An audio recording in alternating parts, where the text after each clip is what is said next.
listen up. Come a little closer. Because we forgot one thing. Chris has one of the best nicknames in the world. Come on, tell the world. The Ghetto Bird.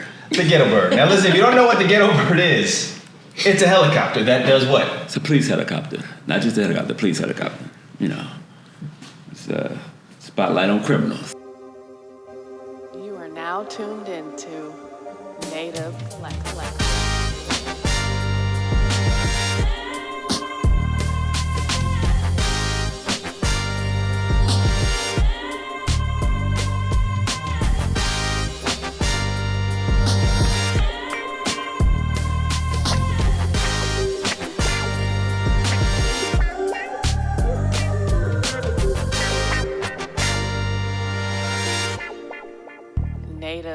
Collective. Hey, hi, and welcome back to another episode of Ing in LA, where we talk about doing all things in and around the city of LA. I'm E, and with me, as always, is my co-host H from all over LA. That's right. Come on. Make sure you're following us on YouTube at Native Collective and on all other socials at The Native LA. Today's episode, we're talking about hooping in LA. And today with us, we have an LA Hoops historian, co-founder of Air West, dominator of the Drew League, Mr. Chris Young. This is brand new. Dominator. I love it. How are you doing today, Chris? I'm good, yourself. I'm fantastic. Thanks for joining us today. Thank you for having me. So are you a native to LA or are you a transplant? Yeah, right. Born and raised.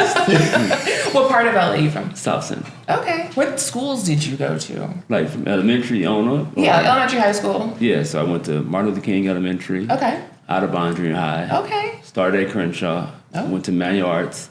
And then I went to LA Southwest. Okay. And a few other junior colleges, but LA Southwest is where I played at. This is LA. No, kind of bounced all over the place. Yeah. True Angelino right there. Yeah. So how did you get connected to Ing in LA? My slam ball coach, Hernando. This guy? Yeah. That's right. You didn't tell us you had friends. That's crazy. They're very few and far between, but... So after your extensive school tour, Right. after Southwest, what did you kind of get into? How did you get started in basketball? Well, after school was up, like I mentioned, I played slam ball. I've been a part of the Drew League since 1996. Oh, wow. But after my college teammate, after we left school, was murdered, and at his funeral, my other college teammate asked me did I want to coach or help him coach high school basketball. It was his first year in high school. He was 24, at Lusinger. But I was playing slam ball at the time, and I was like, well, if slam ball don't come back, then I'll come help you coach, Okay. you know, at my teammate's funeral. Right. So, as Hernando would know, slam ball didn't come back. It's true. So, my best friend at the time, her nephew and his best friend were transferring high schools from Fairfax to Lusinger, and I was instrumental just being me in the kids moving over to Lusinger. And at the meeting, the grandmother was like, well, I'll let my grandson go to Lusinger if you coach there. And so with my friend already putting that in my head, so I was like, okay, I'll do this until slam ball comes back. This was the fall of 03. Okay. And slam ball, like I said, didn't come back, so I just kind of was stuck there. Not stuck, because that's a bad term, because I wanted to be there. Okay. But I was also hoping slam ball came back. That's clearly. Now, for those who don't know, what is slam ball? Well, slam ball is an extreme basketball-ish sport, you know what I'm saying? So it's a football player, gymnastics, it's all kind of stuff into one. Oh, wow. And we started from season 1 in 03. Okay. Hernando was my coach, and Come back, slam ball. well, it's back now. Oh. Hernando just finished coaching. It came back after 20 years, basically, or 20 years since it started in 03. Okay. So, but yeah, so my buddy asked me to coach, and I was up there, and I was loving it. You know, it was a good. I always knew I wanted to coach. That was always the thing. Like, I just was hoping I'd be a former NBA player coming back to coach in this community. I didn't know I was going to be a slam ball player / everything else I was doing. Right. Coach, so. Took the scenic route. Yeah, for real. So that's how I got into coaching, basically. So death or the murder of my former teammate and my teammate at the time as well. Well, not at the time, but we were all teammates.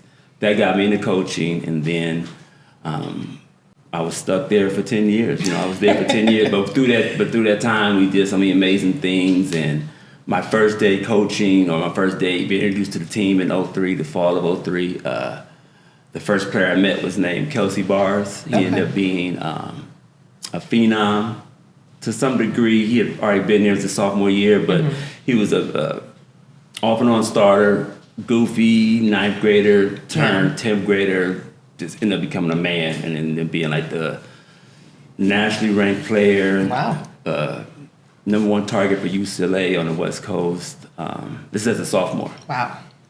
And That's died impressive. Oh, man. 6 months later, or 9 months later, basically. I knew him for 9 months. Wow. So once he passed away, I knew I was stuck there. I definitely didn't want to leave. Even if slam ball came back, it would have been a decision to leave. But I was going to probably leave if slam ball came back. That was my love at the time. But so that's how my coaching career started. But also the day I met Kelsey, I met a goofy 14-year-old named Russell Westbrook, who was his teammate. And so we had some things going. The year before I came to Lusinger, when my college teammate asked me to coach, he was like, "Come coach with me, I got a pro. I got this NBA guy." And I'm like, NBA guy? Like, from where we come from, out of high school, that just didn't make no sense. That didn't happen in LA. So, but that ended up being Darrell Wright, who ended up being a first-round draft pick in the spring of '04, which is coming up 20 years anniversary of that. So, with some really crazy highs and lows my first 9 months of coaching. So that's how I got into coaching.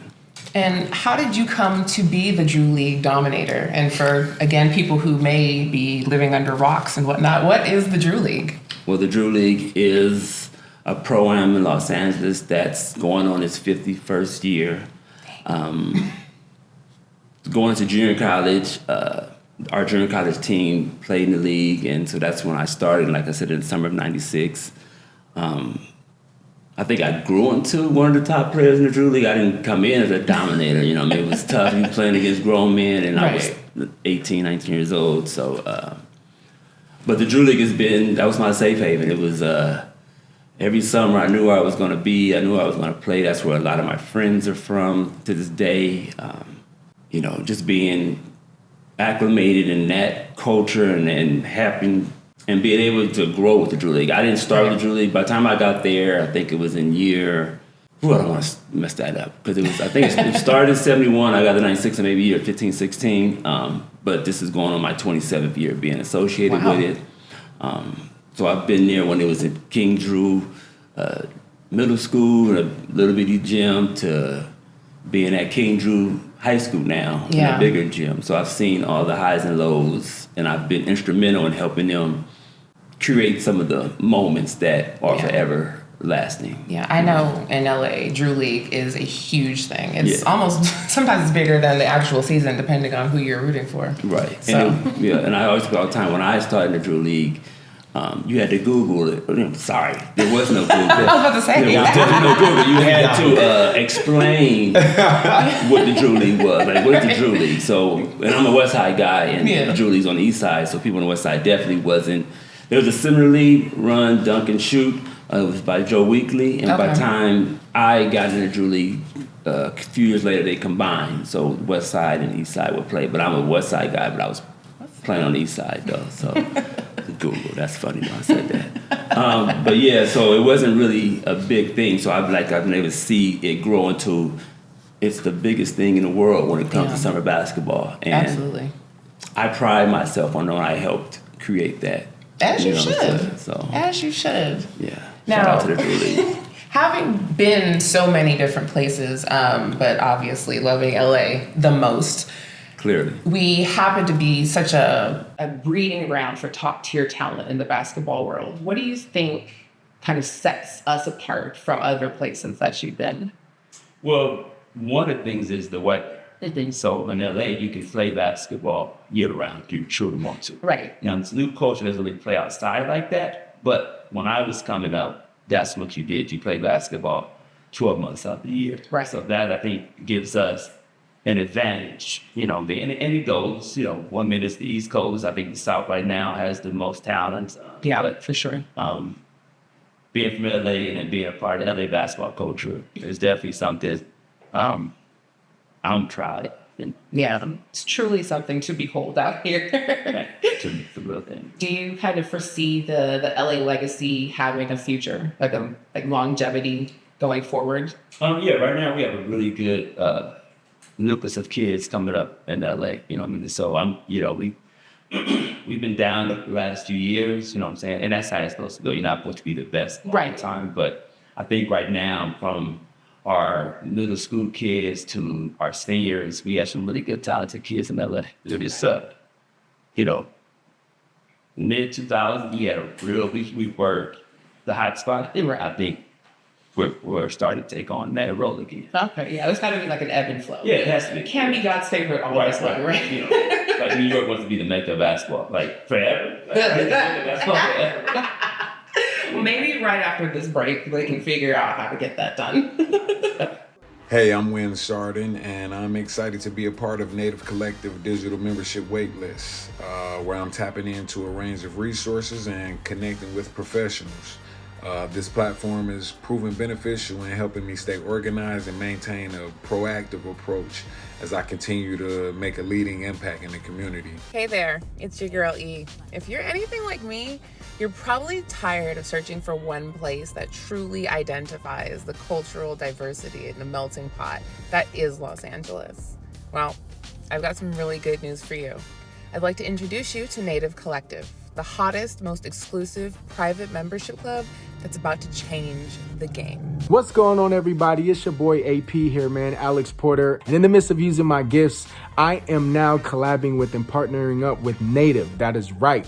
I just signed up for Native's digital membership waiting list, and what Native is, or what they do, is they put you around others that is like-minded in your industry or in your lane. I just signed up and got on their waiting list, man. This drop is about to be phenomenal. I'm telling you, big things is happening in 2024. Native is the place to be. You need to get there ASAP. Big things happening. Once again, native.com. Go sign up now, get on the waiting list. And look, see, I just left SoFi Stadium because I just came from a celebrity basketball game playing right now, because that's what Native do. They put you around the people that is like-minded in your industry and what you do. So I don't brag or push things that I'm not a part of. So go sign up now, get it cracking. Let's make it happen. All right, let's get it. Go Native. Good afternoon. My name is Mark Shamley. I'm from Orlando, Florida, and I just signed up for Native's Collective Digital Membership Waitlist. I am a real estate agent and entrepreneur, and I'm going to use Native's resources to meet other like-minded professionals, clients, and investors. It's something I'm truly excited about because not only is Ashley a friend of mine, but someone I respect heavily in her field, and if she tells me that I need to meet someone, whether it's in person, via Zoom, or talk to them, I can trust that it's not only worth my time, but it'll be a mutually beneficial relationship. So I encourage anyone who's thinking about it to also do the same. All right, Chris, so being from LA, being in LA, being a legend from LA, I'm assuming that you are a Lakers fan. Oh, okay. The look he gave was amazing. Well, I was. Yeah, so born and raised in LA, for some reason I was an anti-dude, so I didn't love the locals. And that's my fault. Now, as I've gotten older, I missed out on all that Showtime love, trying to love a different Dominique Woods is my favorite basketball player. So I'm a Hawks fan, which is crazy. The 2000s, the Shaq and Kobe, I was rocking with that, but I wasn't like, if they didn't win a championship, I wasn't mad about it. You know what I mean? And I missed out on that too. Crazy part, having a relationship with Kobe and Shaq around that time, I would have either thought I would have locked in more. Right. But no. Not so much. I was a hater. I don't know what it was. I thought I should have been on that side. But that was never that good. But so I hung out with them and I partied, and but as far as like Lakers losing and me being my week being messed up, So, as a Hawks fan, what would you say is the best era of Lakers basketball? Okay, so I was a Dominic Wilkins fan, so the Hawks didn't really, but I wasn't really locked in with basketball and like that until I got maybe high school, and then I started being in love with Michael and all that kind of stuff. So, but I do remember those days. Like I have pictures of me with Laker t-shirts on. I got my 87 pins. So I got stuff. I see you cosplay as Lakers. Yes, yeah, and I was a Lakers fan when Russell was playing for them. Okay. But I can't stand them down the way LA treated Russell. So I'm off the Lakers. Let me know what I mean. They're cool. But like I want my I'm an LA dude. Like I really drawn to being this LA person. It's it's a problem for other people out in LA. And I do want the Lakers to win, and but the way the Lakers treated Russell and the community and the family, I'm really off that. So that's be a homegrown guy. You know what I mean? Understandable. So do better, Lakers. I mean, that's it. That's what they are, and that's just who Laker fans are. They act like they can't miss a layup or make a mistake, and like they act like they win every year. And it's like, oh my God, like I said, I know the down years. My close friends are Laker fans, so I know how that has affected them when they don't win. So, I do want the Lakers to do well, but as I still refer to Kobe's on. Yeah. You know what I mean? But no, not like that. I'm a Trigger fan now. Okay. You know what I mean? Tell us a little bit about your relationship with the Clippers. Well, the Clippers are cool. Ballmer's out there really putting some roots in the community. I think he's refurbished 352 or plus basketball courts in LA. So if you go on any Wrecking Park, Park's gym, you'll see the Clippers logo on the floor. I've done some stuff with the GM Clippers. I'm actively a coach in the Clippers Adult League for 18 to 25-year-olds to keep them off the streets and keep them active. I actually played that league in the 90s. It was at Harvard Park. So I grew up down the street on Figueroa, on Vermont and King. So I went to sports arena back in the day. I'm not from England, so I didn't go to the Forum, until I was in the back. So I was always kind of a Clippers fan because that's where they were bad. So I got to go to games, and I was that kid that would get a ticket for the nosebleed. I would be able to trickle down to the floor, or not the floor, but close enough. Yeah, right. And so, and then when I was in my playing days, my prime coach was Pooh Richardson, who was from Philly, but he went to UCLA, but he played for the Clippers. Yeah. So I had different connections with the Clippers that I didn't really know I had or put together until I started sharing my story on Instagram and becoming this LA basketball historian. So currently, clearly, you say, who are you a fan of? I'm a fan of the guys I've put. So I have two guys that I've actually built is in the NBA. Russell Westbrook in Delon, right? So whenever Delon, he's played for a few teams. He plays for Miami Heat right now. Yep. I moved from Miami Heat. Russell plays for the Clippers right now. Outside of stuff I do play Clippers, I'm a Clippers fan right now. But if the Lakers win the championship, I really benefit of that too. So. Trying to double dip over here. Yeah, I'm a nigga. That's all right. Yeah. That's all right. All right, now listen up, come a little closer, because we forgot one thing. Chris has one of the best nicknames in the world. Come on, tell the world. The Ghetto Bird. The Ghetto Bird. Now listen, if you don't know what the Ghetto Bird is, it's a helicopter that does what? It's a police helicopter. Not just a helicopter, the police helicopter. It's a spotlight on criminals. Where someone needs help. That's right. That's right. And that's why he is world famous for that. Now, Chris, as we talked about, is a LA basketball / just historian of LA. So, but you love basketball. Talk a little bit how you got into basketball. How'd you stay in it when so many people play young and then drop out? Okay, so like I may have mentioned earlier, I wasn't really in love with basketball until 7th, 8th grade, but I definitely can play. If you're a kid in the 80s, you can play every sport. Yeah. But football was my main sport. But I was too small to play football. So when I got to junior high school, is when I kind of fell in love with basketball. But the seeds was already kind of brewing, or if that's even the right word with C's, but anyway, it was already, 88 was when the spark is when I really started to pique my interest. Like I mentioned earlier, Dominique Wilkins was my favorite player. I don't have any real moments with my father before he passed away, other than watching.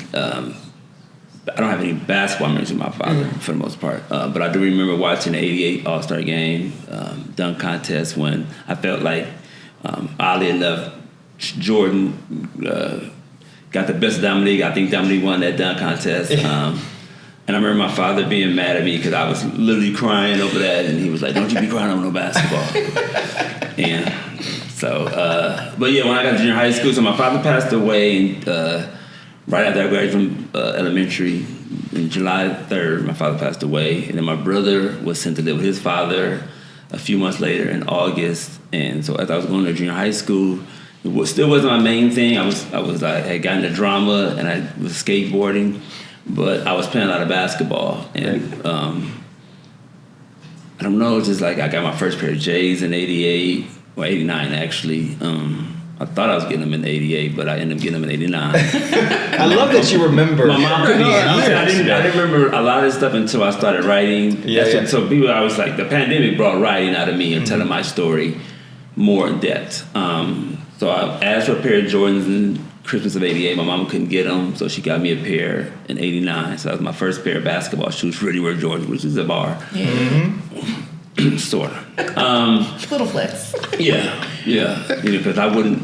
It's funny, I wore them in games. Like, bro, I don't wear Jordans in games now. Yeah, and Right. I get them whenever I need them. You know what I mean? So basketball became my safe haven. And like I mentioned, I'm from LA, born and raised South Central, gangs, drugs, all that. And I had all those experiences, but not so on the block or just hanging out in the gym or on the outside courts, just seeing all these things. So it saved my life to some degree, and it's still saving my life. You know what I mean? I have a story, I don't know if I have time, but like I remember one time hanging out with my boys. And I was like, I'm about to play basketball. And they're like, no, we finna hang out. They wanted to stay and chill. I remember going to play basketball. I remember coming home. This is in the 90s. And they lived across the street or down the street from me. And I remember, oddly enough, I wasn't called the Ghetto Bird then, but I remember seeing the Ghetto Bird, and you could tell something was going on around my boy's crib. And I remember going to my boy's house, and things was wrapping up, the police was leaving. And one of my friends, I didn't see him for 15 years later. Wow. Because he ended up getting into some stuff, and he ended up taking the no snitching thing. He ended up taking the fall for somebody else.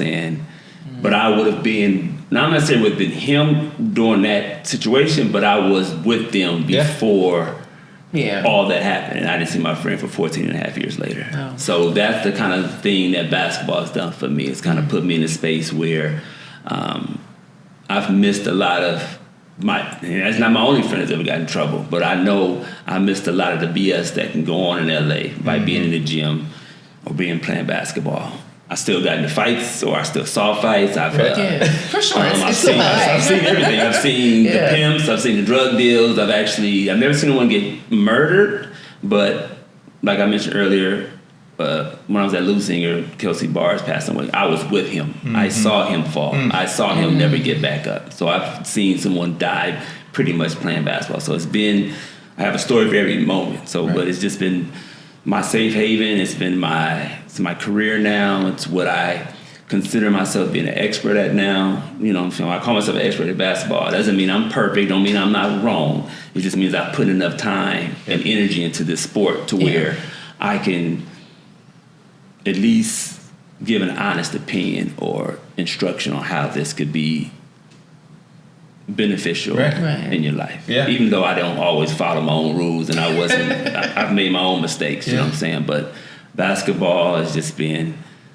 turned around to be my thing. You know, I've done a few other things in life as well that's pretty unique as well, but basketball has just been my mainstay. I've always been able to go back to basketball. Basketball is all my principles. So why I'm still in shape. I'm still a ball player. I walk like a ball player. I dress like a ball player. I talk like a ball player. It's just been my thing. And I know that's why I'm still here. I know that's why I can live in a decent area. I know that's why I have fresh shoes on my feet all the time. I know that's why I've traveled the country, you know what I'm saying, because of basketball. And I know growing up, I would have been totally surprised at the man that I've become. But I wanted to be this guy. I just thought it would be, like I said, I thought I'd be a 10-year NBA player coming back, giving these gifts. But these gifts have been boots on the ground, mistakes made, triumphs, sacrifices. So, and I don't want to get too deep into it, but like basketball is like my thing, and I still cuss it out every day because I still believe, and I still haven't reached my potential. Yeah, there's a lot of perks that I want from basketball that I haven't been able to attain myself, that I've definitely helped other families and people get, you know what I'm saying, so money. So it hasn't been sweet. Yeah. And I wasn't considered good playing. And, people probably still think my game was nasty, you know what I'm saying, but who I am and how resilient I am, I overcame those things, Not that basketball, slam ball and basketball try to act, they don't want to be considered the same thing, but the ball and the rim and the dunking is how you play. I agree. And that didn't come easy. No. You know what I mean? But I thugged through that and ended up being one of the best players to ever do that as well. So it's just that ball. It's just something about that round ball that just helped me navigate through life. And it's, like I said, those are my principles. That's how I teach through basketball. I remember somebody that was like, "This is not about winning and losing." I said, "Everything's about winning and losing." I equate all my examples of basketball. Right. You know what I mean? Good or bad. You know what I mean? So I don't know if that answered your question. No, but, it answered. And by the way, listen, he slipped a little something that basketball has also led to other things. Let's not forget that Ghetto Bird was also a successful model. Has also been on movies and film. And when he talks about slam ball, Chris is a thriver. He is one of the best players ever to play slam ball, but was not drafted. Wasn't drafted. Was in training camp. Development player, and the best. I will say to this day, the best dunker because he went right at you. Yeah. And listen, he didn't only just dunk on a tramp. He also dunked on the regular court as well too. So you see the evolution of basketball. The landscape has changed. We're talking about from playing outside to NIL to you being involved with youth and adult leagues. Talk about the change. Is it good? Is it bad? Is NIL great or bad? Like, what do you since you are like basketball Yoda, what do you see? Well, I got, NIL. Like I said, I don't truly understand how it works or how much money, things today can be exaggerated and you just don't know. So I still believe that there are some kids or players that are getting an enormous amount of money, but I also think that there are people chasing that quick fix right now, which is taking them away from working hard and some of the intangibles that it takes to be good basketball players. So without naming names, it's one kid right now who, as an 8th grader, he's going to college now. As an 8th grader, it started popping for him. And I remember me and my boy, Reggie Morris Jr., we were talking about him. He's not being taught how to play basketball the right way. He's not being given things to humble him. You know what I'm saying? So he started making money early. So like I said, coaches want you on their team to get the shoe contract. Hang-on want you around, or older men want you around so they can feel like they're popping or they're discovering the next greatest thing. When this kid did at the time, I don't know if he's ever going to make the NBA now, but at the time he was on that trajectory to get there. Yeah. But I just think with like I said, he's a strong, athletic kid, which doesn't translate as you get older because you don't get as tall. And like I said, he needs to be more of a facilitator and passer, but what got him popping or what got him the money he has now is being athletic and he's a handsome kid and he has all this charisma, which could have made him, or which still could make him an NBA player, but it's just a little too soon, too much. And for younger kids, I do believe that's going to trip them up because some of the things, like when we talk about Russell and I talk about Darrell and I talk about DeLon, the guys that I know or was there when they were quote unquote broke, that was part of the reason was because they didn't have and they wanted to get this. So if you give a kid $200,000 in high school, that feels like $2 million, especially if your parents don't have the resources or the money. You know what I'm saying? So it's tough. It's a tough thing, and it's amazing to see some of the kids push through that. You know what I mean? So and then social media plays a huge part, right? The comparison part of it, like, oh, you're getting this, or you're going to this high school. Even offers that are being like college coaches aren't even real offers for kids, right? They're just getting them just so they can get into somewhere with it. How is that, I guess, not helping the parents, but parents are playing a huge part in this, right? They're reading social media about this other kid that their kid kicked their ass in a game or something. Now they're comparing. Like, how is that comparison thing hurting parents big time? Well, it's giving them a platform to actually be frustrated or delusional. Like I said before, parents have always been delusional. Parents have always loved their kids, and they've always wanted the most for their kids, good or bad. Some people will hide the intentions, or like, oh, it's just for my son. Nah, it's kind of for you too. Like, they just keep going on. You may not have been the most popular person growing up. You may not have the most money growing up, and now when you walk in the gym, everybody wants to talk to you. Everybody wants to ask you questions. Like, you have the answers when you just have a talented kid and you really don't know what's going on. You're just hoping that this pans out to something great for you. You know what I mean? So parents are they're not too different from when I was growing up. You just have a camera in their face or a phone in their face now, and it just gets blown up. And then, like you said, people are comparing. Like, Lonzo Ball did it this way. Lonzo Ball had 3 phenomenal kids, and he was doing this X, Y, and Z. He was strategic about this. Your kid can dunk at 12, and now you think you're going to make your kid an ex-NBA player without doing giving them the tools to allow people that have done this, or people who do have the right intentions, to help your son get there. Like, so that's where social media, and like, even growing up in the 90s, people that were popping back then, female and guy, they can't adjust as adults without people on their heads all the time. So how can a kid that has been told they're the one so soon, and not just in their neighborhood, because that's what it used to be. It used to be your neighborhood. Now you can look online and you be like, oh, they say I'm dope in New York, or they say I'm dope in Chicago, and you really aren't. But you're a child, and you want that. You want that endorphin, because you see 50-year-old grown-ups that want it. So why wouldn't a kid want that? Now, when you put both of them together, you're in trouble. Right. No, I tell you what, those are all great points. But the family, the social media, everything coming back together. Now listen, before you drop into our comments bashing what we're saying, listen, every other, Don Staley said it, Coach K, every coach has said it, and now we're saying it right here.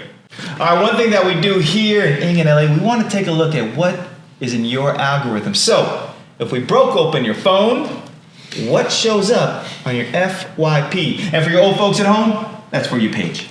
From the old folks here. The gray. So I gotta be honest. Yes.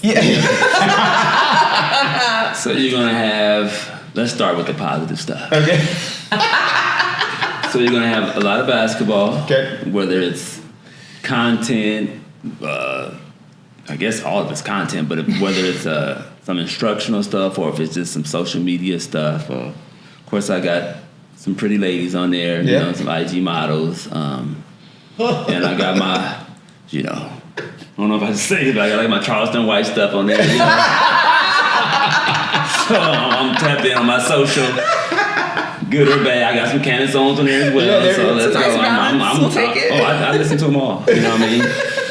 So that's pretty much it. All right, Chris Young is for the people. Yeah. All right, I'm going to ask you 4 questions, rapid fire. Then we do this on NLA every single time. So here we go. Where is Ghetto Bird / Chris Young eating in LA? Yeah, so I'm not saying like I cook, but if I do decide to eat out, it's not the most healthiest food, I would say, but I do like my soul food. So if I want my soul food, I'm gonna go to Doolin's. And I do like my Jamaican food, like I said, I didn't say it earlier, but like I don't want to mess up no names, and I'm not giving them no business. But if I decide, I want to eat some Jamaican food, and I don't want the greatest service or the most hospitality, I'll find me a Jamaican spot in LA and give me some jerk chicken or something like that. We're going to find that out later. Now, we may not tell you. We'll be going. We're not going to tell you. All right, now, besides basketball, what are you doing in LA? in the gym. Yeah.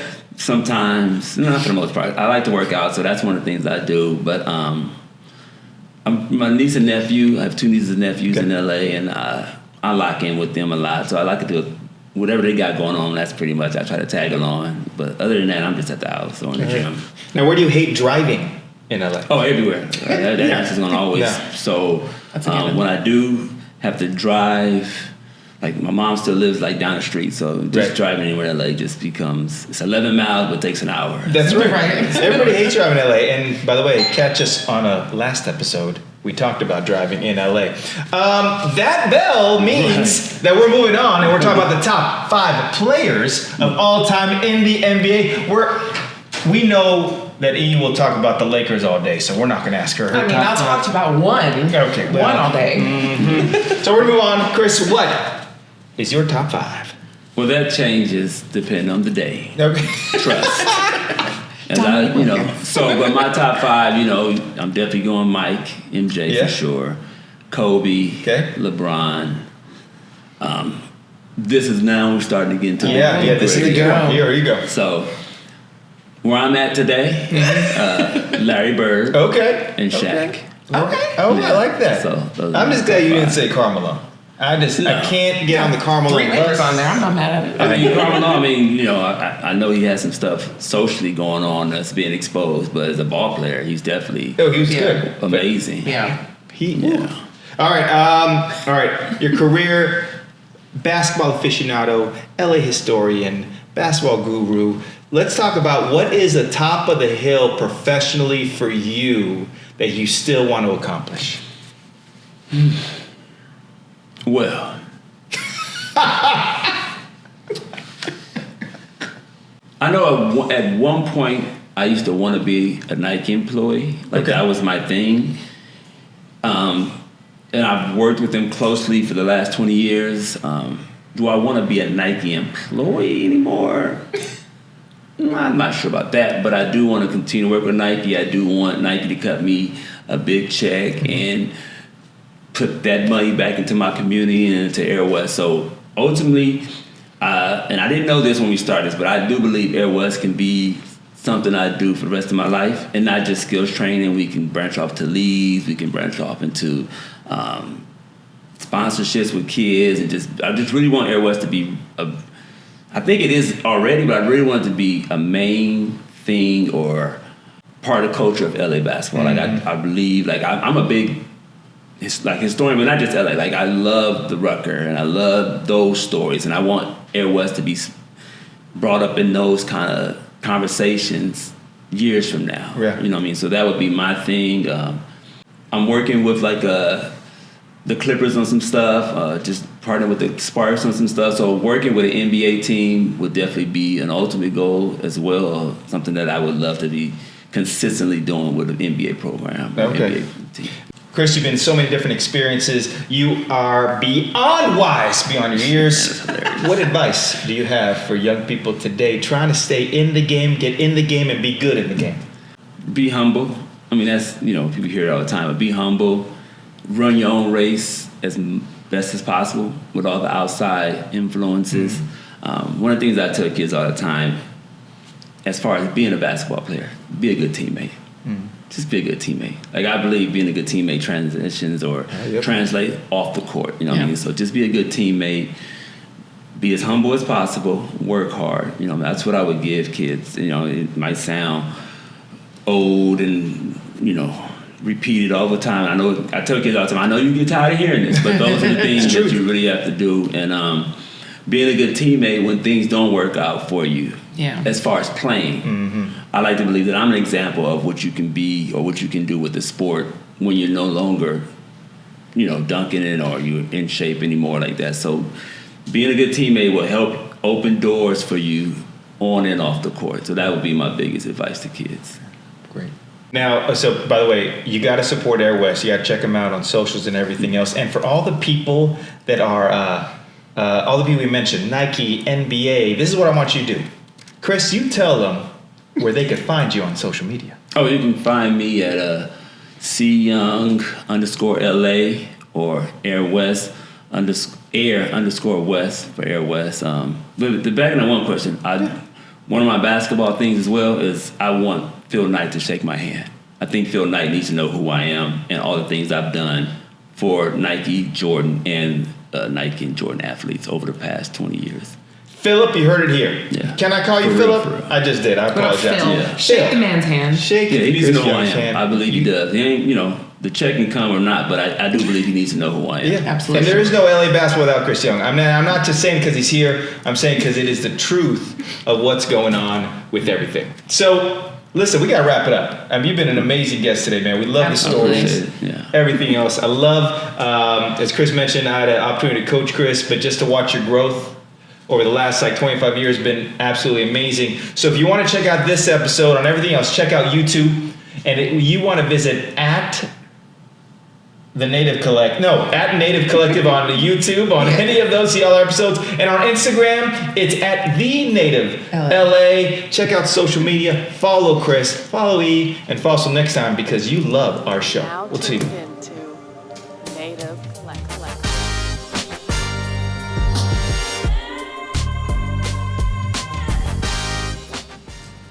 All right, great. That's a wrap. Okay, thank you. Now? You're welcome. If you want any funny video, I can't believe how great you are with cameras now. YouTube, some old slam ball stuff, and Hernando acting a fool during our This is all I'm doing for the rest of the afternoon is watching slam ball. Yeah, you'll love it.